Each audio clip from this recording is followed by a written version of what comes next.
Vasily, thanks a lot for taking some time out to join us here on the Happy Station. This is a bit of a thrill for me because the first time I heard Vasily's Weekend on Radio Moscow, you're going to laugh because I remember I was tuning my dad's shortwave radio and I picked up this show that you were doing on Radio Moscow, and then at the end I heard from Radio Moscow in the USSR, and I said to myself, wait a minute.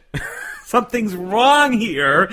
This didn't fit in with the rest of the programming at Radio Moscow. Now, before we get to that, tell me a bit about yourself. I mean, where did you grow up? Did you grow up in the United States?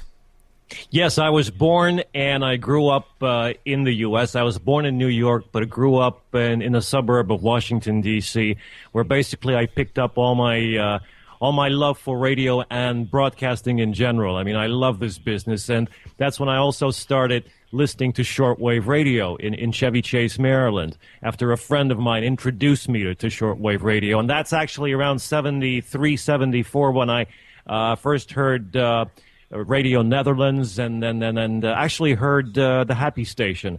And I took this love for shortwave back to the Soviet Union when my parents, they came back to this country, and ever since then I've been on the air, and that's basically the story. Well, let me ask you. I mean, how did you end up in Radio Moscow when you started there? What was it, doing Vasily's Weekend, or were you doing the same other programs that everybody else was doing? That's a good question, because in 1980, I wasn't even, I wasn't even 18. I was about a month away from turning 18.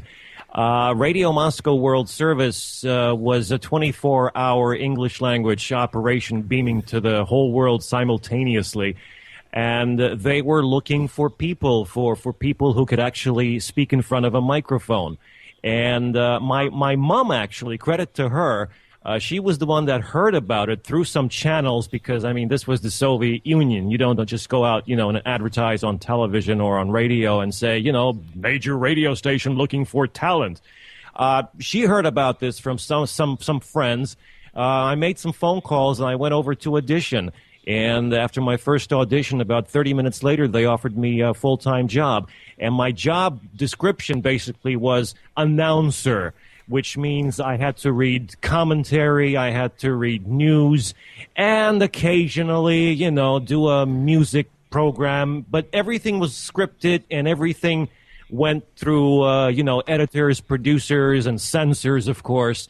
So it wasn't really much creativity until about 82, when I thought, this is the right time. I'm going to try to do my own request show. And I went to the bosses and said, look, I have this idea for a kind of a laid-back, easygoing show. And they said, yeah, do a pilot. Let's see what happens. And that's when it started, really. Well, that's rather unusual, because when I used to listen to Radio Moscow back then, I mean, you can tell that everything was, government control that was going through the censors. And I've worked in these environments before in Cuba and in China. But then when Vasily's Weekend came along, that must have been like a jolt to the system almost within Radio Moscow. I understand what you're saying, and sometimes I think about it to this day. In fact, I still have dreams about working at that organization. Scary dreams. But when I think about what you just said, I come to the conclusion that the people running the place, the people that were in charge of all this massive, this gigantic propaganda machine, they weren't as dumb or narrow-minded as many people might have thought they were. They probably realized that this is a good idea. Let's let this kid go on the air and basically do whatever he wants to do. And that way, we'll probably be able to say to the world, or at least to our listeners around the world, that, hey, we've got this young kid doing a weekly request show, and look, he's talking about going to discotheques in the evenings. Look, he's talking about major pop and rock stars in the Soviet Union. So maybe we'll just kind of use this opportunity to our, we'll use this show to our advantage and say to the world, this ain't such a bad place as you guys might think it is. Now, when you started the show and after it was going for a while, was there any discussions within the organization to think, you know what, maybe we're onto something here. Maybe we should try this approach with our political programs, our culture shows, and other music programs? To make them a little bit more light, you mean? A little bit more light.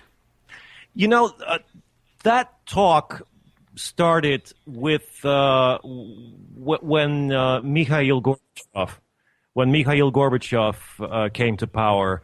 And of course, Gorbachev is associated throughout the world with things like perestroika, and glasnost, and this campaign of this program of openness that he had. Because all of a sudden you have these massive floodgates opening up, and you can play rock music on the radio, the local services, the internal services. You can show video clips on national television, video clips of pop and rock stars from England, from whatever, So I guess it all started around 85, 86.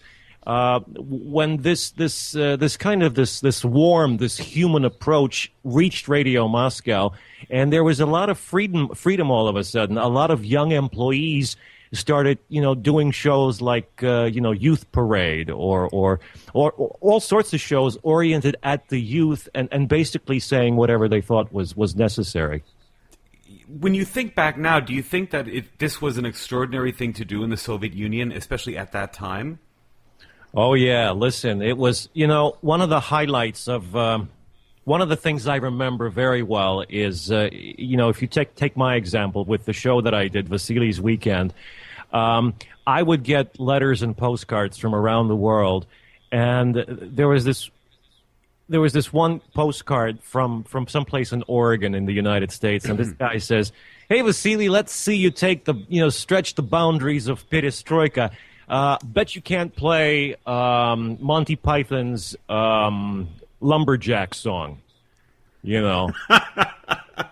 And I'm going, whoa, this is going to be cool. This is going to be fun trying to take this past the censors. So and the show was pre-taped, of course. I mean, there were purely technical reasons for that. Not that it was censored or anything, but it was censored later. That's another topic. But anyway, so I put it in the show. And I take the tape to the editors, to the censors, basically, and then I get a call from one of them. They said, "Vasily, we need to talk to you, comrade." All right. So I go in there and in the office, and this head censor says, "Well, I listened to this song, but I don't understand. What is this lumberjack song? What is this?" And I make up a story. I say, "Well, comrade censor, it's a song about the plight of the Canadian lumberjacks. It's a song about how they're exploited by the imperialists, by the capitalists. It's about, how they work all day and then they have nothing better to do in the evenings than just basically have fun, and kind of unwind." And he cuts me off right there and then he says, "Very good job, Comrade Strelnikov. More of such music in the show, please." And he signs the paper and the thing goes on the air. So it was quite a unique situation. He didn't really understand what the song was about. There were many instances like that. It sounds like you and I have something both in common. We're both very good at shoveling it. That made me think of a circumstance when I was in Cuba, and I was at Radio Havana, Cuba for 3 years, and the system was based on Radio Moscow's broadcast system. It was Soviet technicians that set it up and everything, and the same thing with the censorship.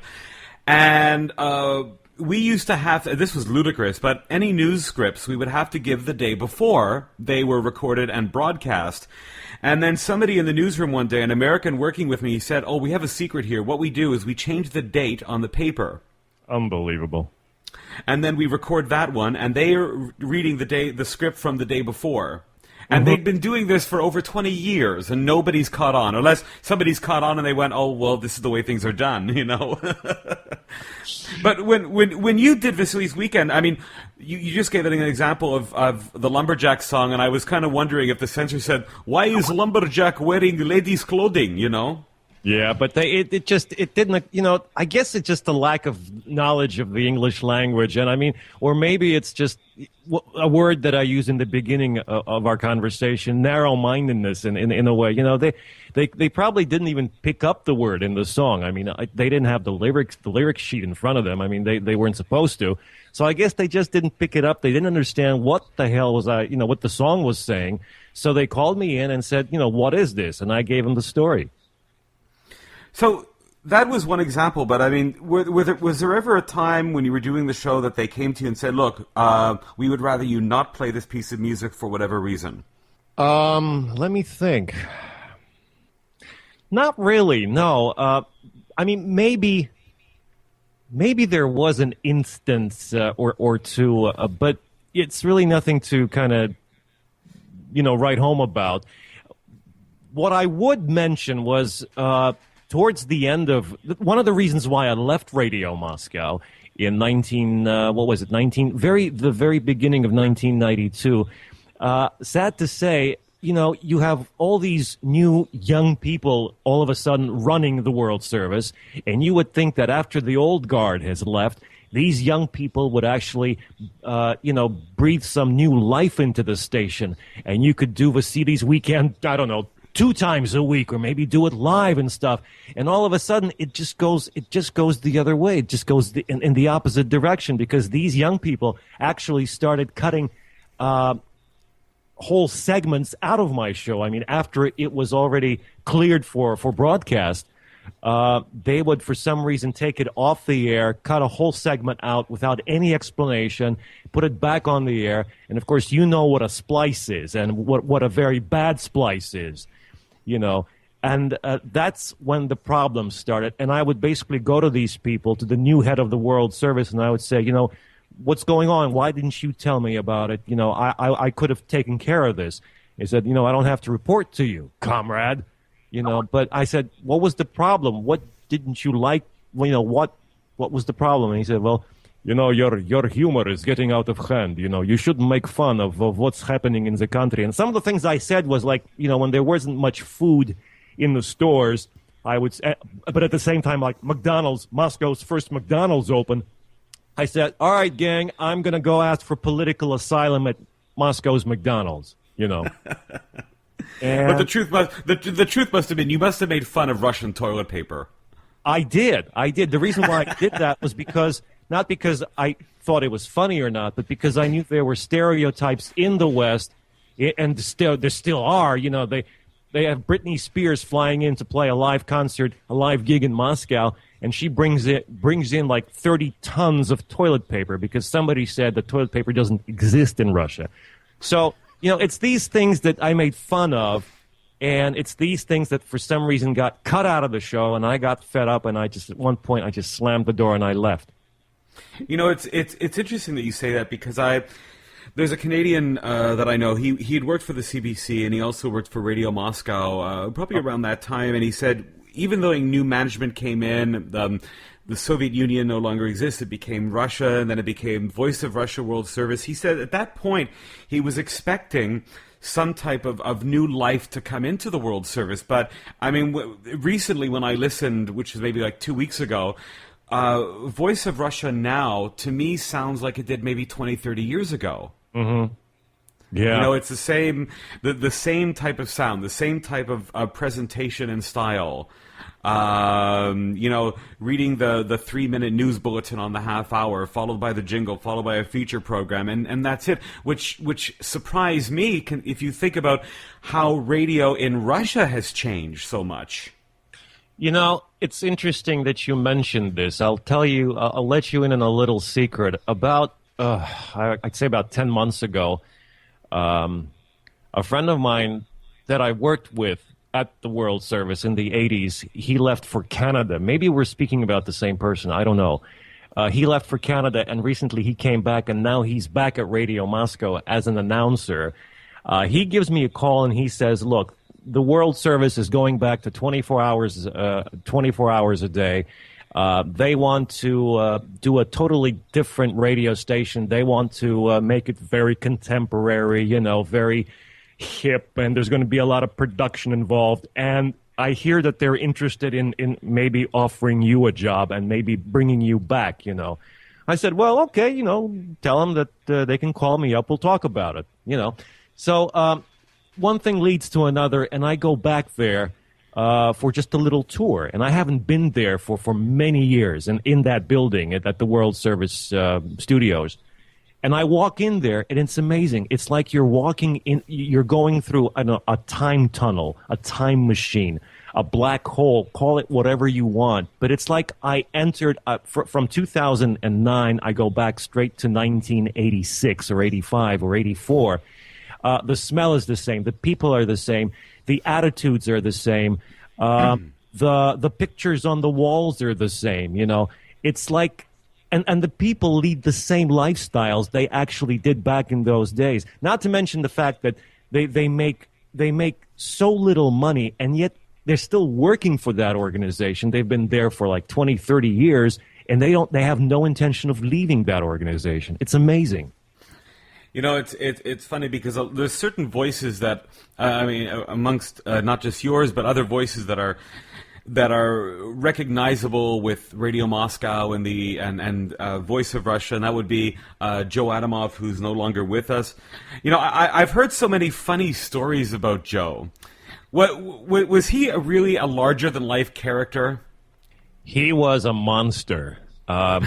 Both on the air and off the air. He had this, you know what? He was with all the propaganda again and ideology and, you know, and the things that people were allowed to say and weren't allowed to say, you know, off mic, off the air, it was an amazing atmosphere at Radio Moscow, both at the North American service and the World Service. First of all of us spoke English. I mean, the only time we spoke Russian was when we were on the streets.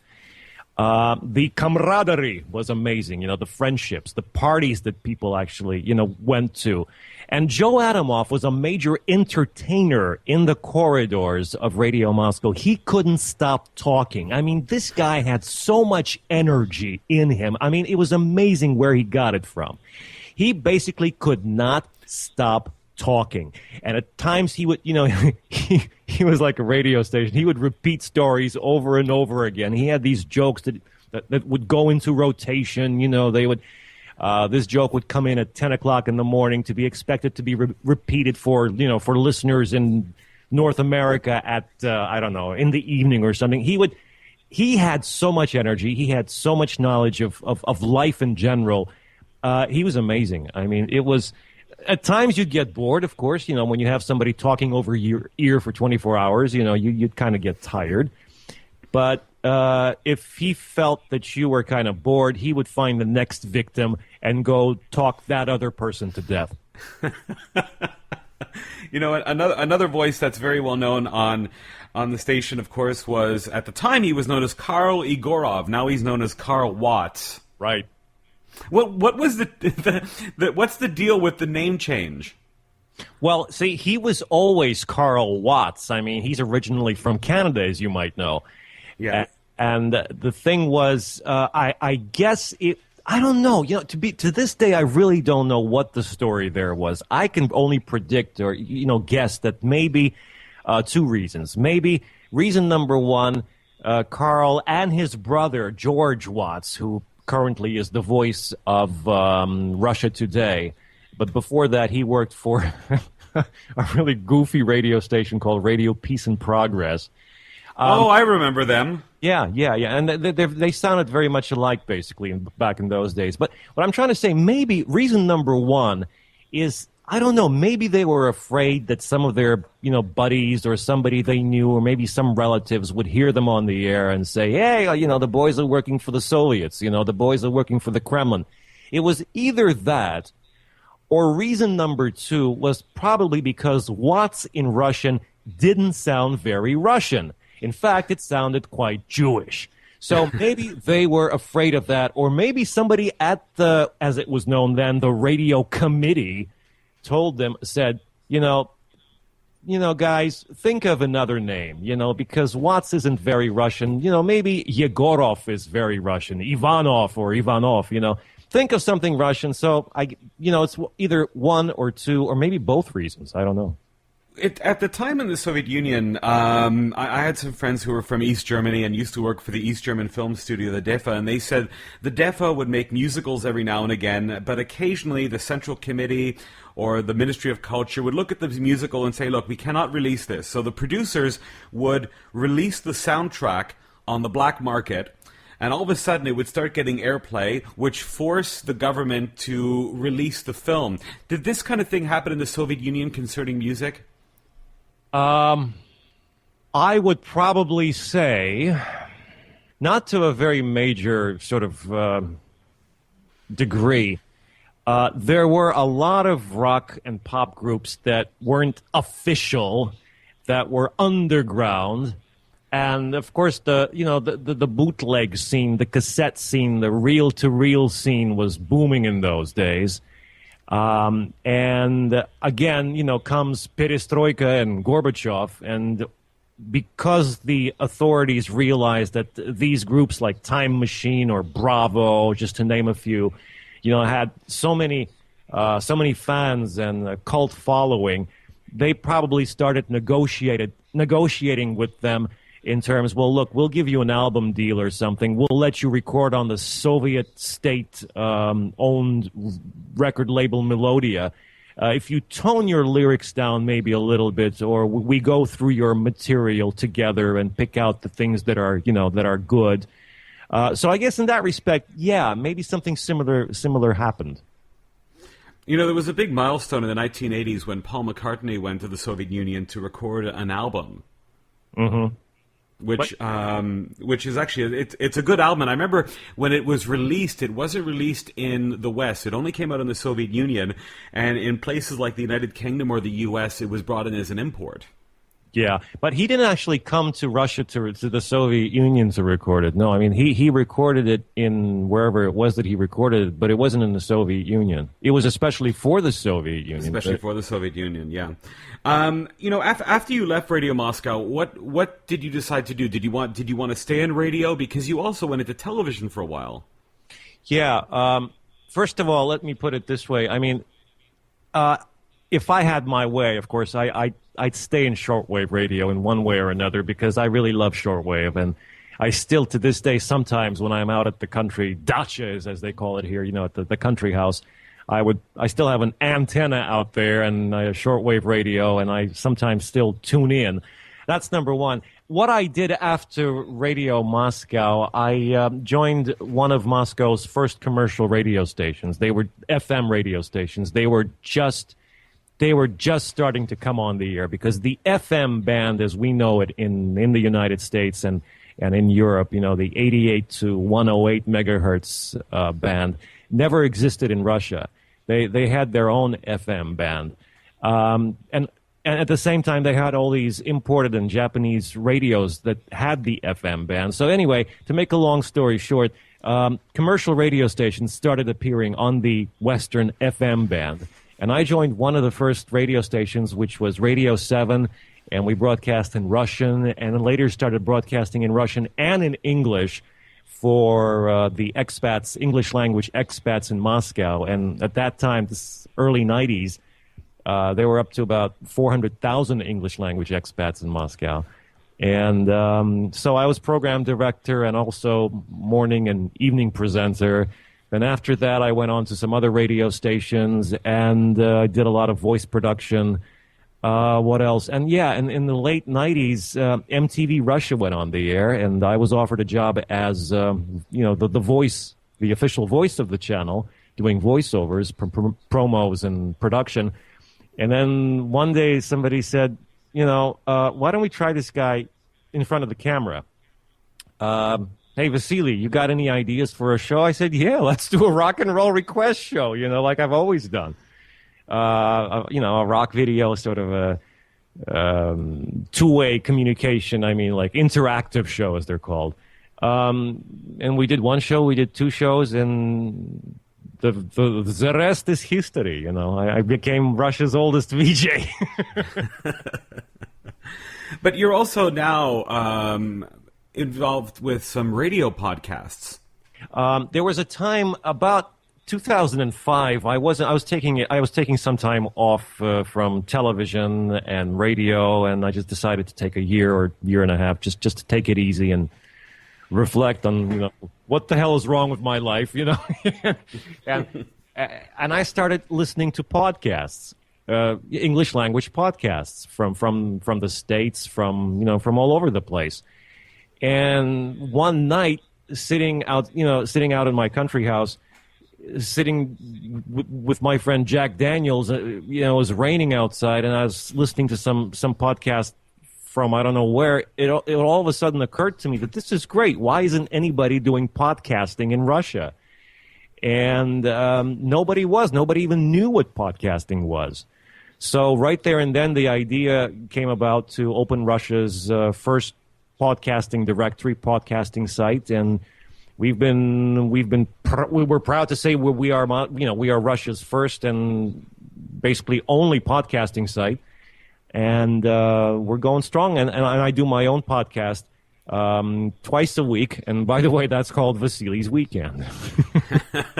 Actually, no, the weekend. You came full circle.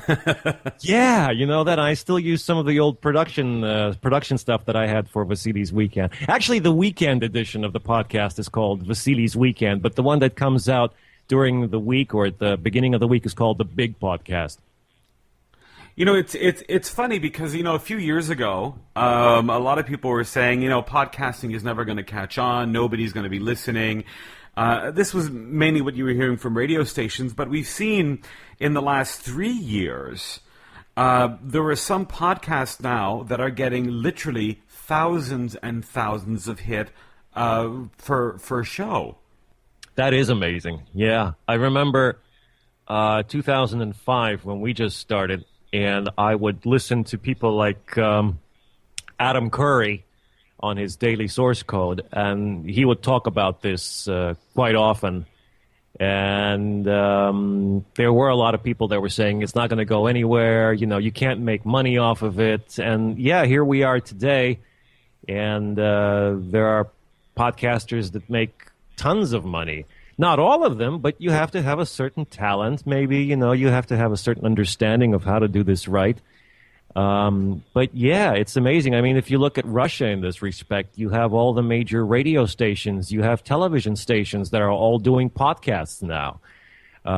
Of course, here in Russia, there are a lot of pessimists saying, well, this is just a fad, it's going to go away. But I'll tell you something. It's interesting when on the streets, I'm approached by someone who comes up, or like I'm at a shopping mall or a young kid comes up to me and says, "Hey, Vasily, thanks for a great podcast." Now, the reason why I say this is because a few years ago, when I was doing a lot of stuff on television, I could be seen on television. People would come up to me and say, "Hey, Vasily, we saw your show, we loved it," or "Hey, Vasily, we're going to kill you, we hate you," or whatever. But it was in regards to the television show.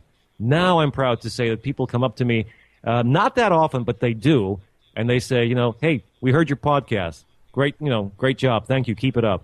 Or could you say hi to my girlfriend or boyfriend or something, on the show? So it's catching on here. Since leaving Radio Moscow, does it still happen that people will still contact you by email or look your name up on Google? I mean, when I was thinking about, who do I want to have on the show? And, I remembered, because I found these tapes that I had of you doing some air checks.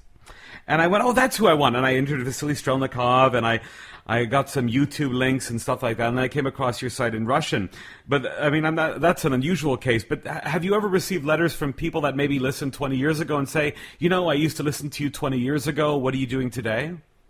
Yeah, in fact, I did get, about a year ago, I received an email from a young lady. Her name is Jan. I'm not going to, give her her full name, but her name is Jan. She is from the States. She was a young girl that used to write to Vasily's Weekend, and in fact, she was one of the first to actually call us. We had a thing called the hotline, and what it was. Oh, there's my phone going off. Probably a hotline. Anyway, we had a thing called the hotline where we would ask listeners from around the world to call us at a specific hour GMT, and I would pick up the phone. We would record the conversation and then edit that into the show and kind of liven it up, you know.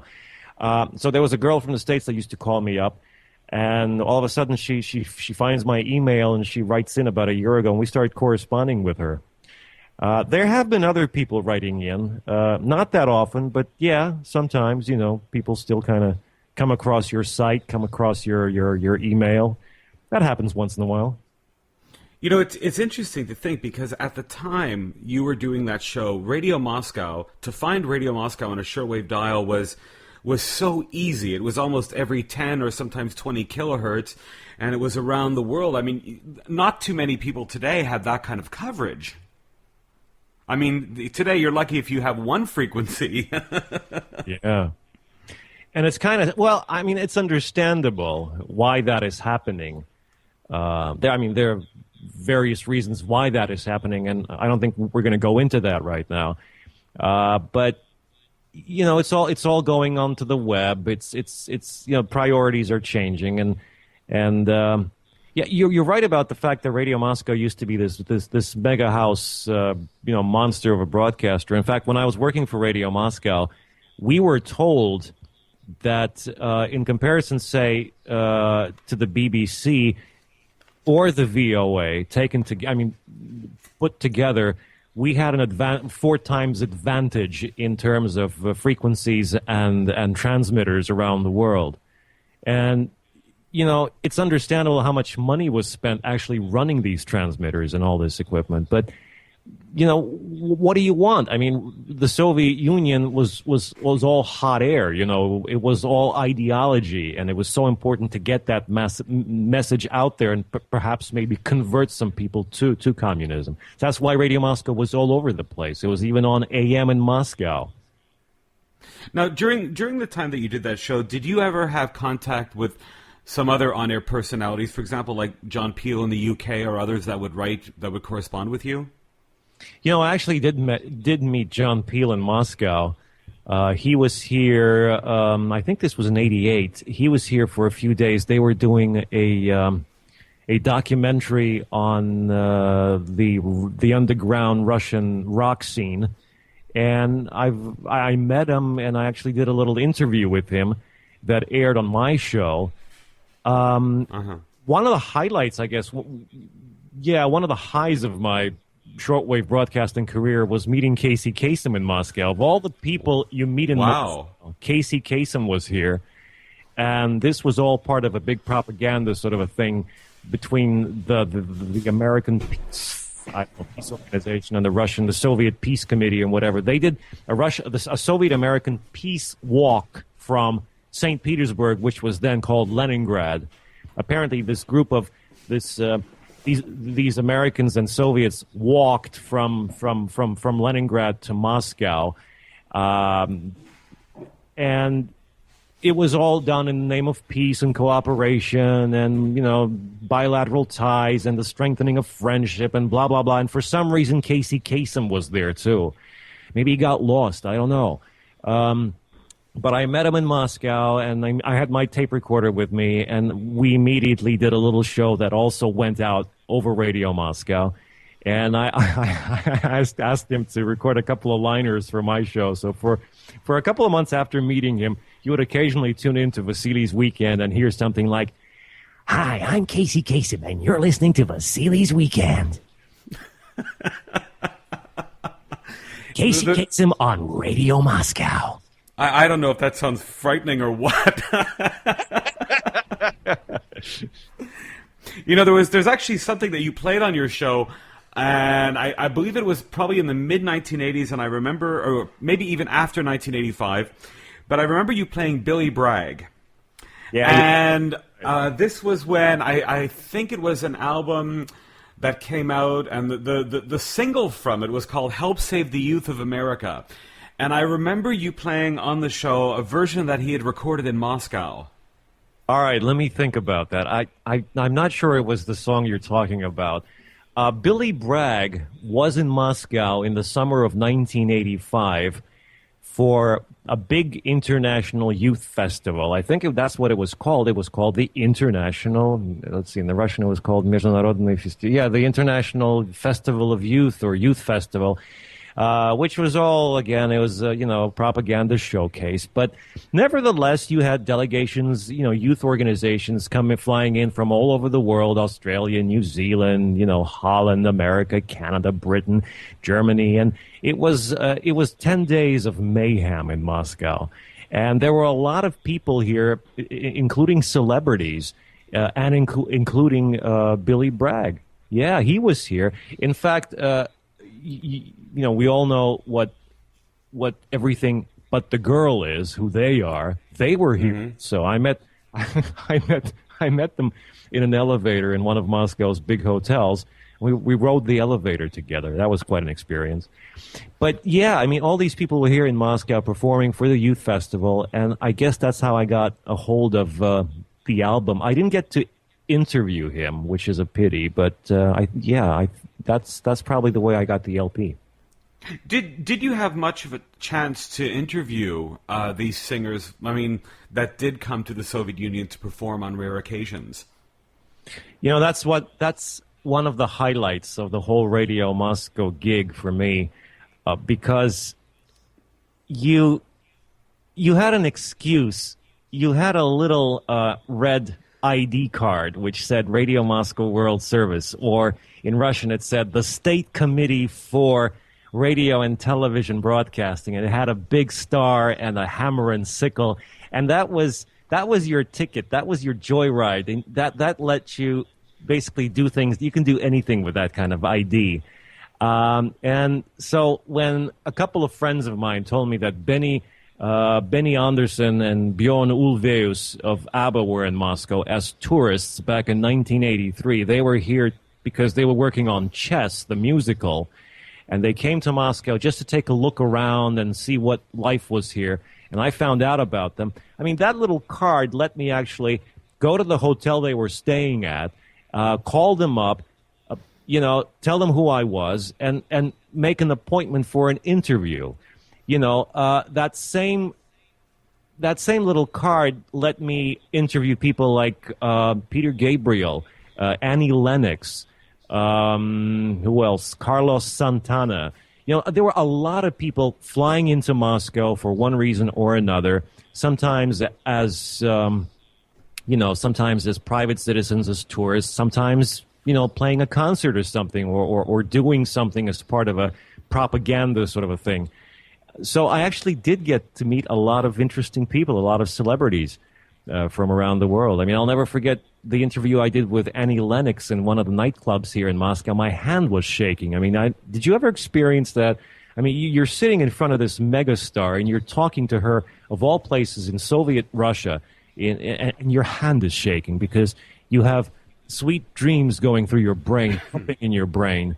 And here she is. She's actually talking to you, and my hand, I mean, I felt so weird. I had the microphone was in my right hand, and it was shaking. It was shaking, And can you imagine Annie Lennox saying things like, and we believe that what's happening right now is actually a sign that the Soviet Union is going through a phase of perestroika and glasnost, and this is good for the whole world, and we salute it. Can you imagine Annie Lennox saying that sort of thing? It's amazing. I mean, it's far out, really. I was just thinking, at any point you were interviewing these people and you contacted them, I mean, you had the red pass with the star and, the Central Committee radio, and did it ever happen? They must have been thinking at some point, I think the KGB is following us. How did this guy track us down? Well, maybe some of them did have that. There was a lot of paranoia, in regards to the Soviet Union. I mean, the Soviet Union was a scary country. There's no doubt about it. But it wasn't as scary as, life was possible on planet Soviet Union. Now that you mention it, I remember when there was this big, what was it called? It was a big Greenpeace-sponsored media event. It was for Rainbow Warrior, and it was this double album that came out. I think it was called Breakthrough or something. It was in the late 80s. I think it was 88 or 89. And all these stars actually came to Moscow as part of this big media event. And one of the people present was Edge, U2's guitarist. So I was following these singers all around Moscow. I had accreditation, press accreditation. I had my big Radio Moscow card. And I approached Edge at Red Square, and I said, hey, you mind saying a few words for Radio Moscow? I'm with Radio Moscow, and you mind if we do a little interview? This will take like 3 minutes. He said, where are you from? I said, I'm from Radio Moscow. Oh, Radio Moscow. Yeah, I listen to that crap. Yeah, it's, every time I feel sad, nothing to do, I tune into Radio Moscow. I mean, I get a big laugh out of all the shit you put on the air. It's, yeah, sure. What do you want to know? Let's talk. I said, yeah, all right, forget it. The